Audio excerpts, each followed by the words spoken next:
جی تو ویورز، آپ نے میرے معزز مہمان کہہ لیں، میرے معززین ہیں، ہمارے پاکستان کا یہ بہت بڑا اثاثہ ہے۔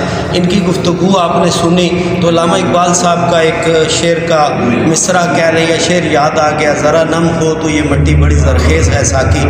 ہمارا اتنا بڑا رچ کلچر ہے، اتنا تھاٹ۔ ابھی ہزارے وال میرے ساتھ ہیں، میں ان میں بھی بات کرنا چاہ رہا تھا لیکن ٹائم کی شارٹکٹ کی وجہ سے، تو ہمیں تھوڑا سا گورنمنٹ کو اس پہ توجہ دینی چاہیے۔ اور یہ اتنا زبردست پاکستان میں اگر آپ جاننا چاہیں تو وہ عمران خان نے ایک جملہ کہا تھا 12 موسم ہے، تو میں کہتا ہوں 12 نہیں ہے، 36 سے زیادہ موسم ہے۔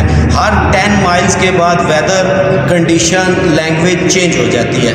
تو اگر پاکستان کو دیکھیں تو پاکستان 1800 کلومیٹر بڑا ہے، تو 1800 کلومیٹر کی رینج میں جو ملک ہے تو اس میں ہر 10 میل کے بعد زبان چینج ہوتی ہے، کلچر چینج ہوتا ہے، ثقافت چینج ہوتی ہے، اور یہ لینگویج سٹائل جو ہے چھوٹے چھوٹے چینج۔ اسی طرح ہر 10 میل کے بعد آپ کو پاکستان میں بدھسٹ کے ٹیمپلز بھی ملیں گے، کرسچنز کی عبادت گاہیں بھی ملیں گی، ہندوؤں کے مندر بھی ملیں گے، اتنا کچھ ہے۔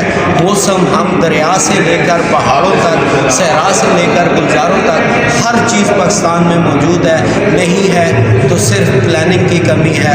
اور میرے اساتذہ ہیں، سینئرز لوگ ہیں، آپ کو پتہ ہے سید علی بابا ٹیچرز کو ہمیشہ سلوٹ کرتا ہے، اور یہ سلوٹ بھی ان دونوں کے لیے ہے۔ اور آپ لوگوں سے ریکویسٹ ہے، میری ویڈیو جس تک پہنچے کوشش کریں کسی طرح گورنمنٹ کے کچھ لوگوں تک یہ اس سے متعلقہ ثقافت، کلچر، ٹورزم سے منسلک لوگوں تک یہ بات چلی جائے۔ پارٹی بازی سے ہٹ کے، سیاست سے ہٹ کے، پاکستان 6000 ارب ڈالر پر ایئر منیمم اس سے ریونیو جنریٹ کر سکتا ہے۔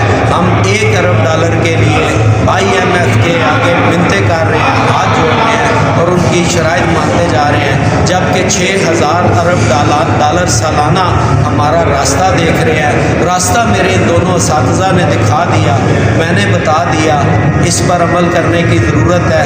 دعا گو ہوں کہ اللہ پاک ہمارے اکابرین کو، ہمارے بڑے سیاستدانوں کو، پلانرز کو یہ توفیق دے کہ وہ اس طرف آئیں اور تھوڑا سا ٹورزم کو ڈیولپ کریں، ثقافت، کلچر کو پروموٹ کریں، تو پاکستان کو 6000 ارب ڈالر سالانہ کی آمدنی ہو سکتی ہے۔ مجھے دیجیے اجازت، دیکھتے رہیے BFP TV۔